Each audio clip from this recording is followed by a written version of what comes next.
1853 সালের 2 ডিসেম্বর, বাংলা 1260 সনের 8 পৌষ, হিন্দু পঞ্জিকা অনুসারে অগ্রহায়ণ কৃষ্ণা সপ্তমী তিথি, পশ্চিমবঙ্গের বাঁকুড়া জেলার বিষ্ণুপুর মহকুমার অন্তর্গত প্রত্যন্ত গ্রাম জয়রামবাটির এক দরিদ্র ব্রাহ্মণ পরিবারে সারদা দেবীর জন্ম হয়। তার পিতা রামচন্দ্র মুখোপাধ্যায় 1874 ও মাতা শ্যামাসুন্দরী দেবী অত্যন্ত ধর্মপরায়ণ ছিলেন।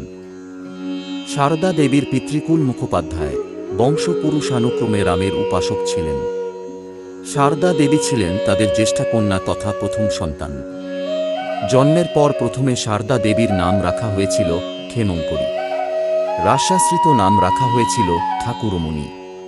পরে ক্ষেমঙ্করী নামটি পাল্টে শারদামণি রাখা হয়।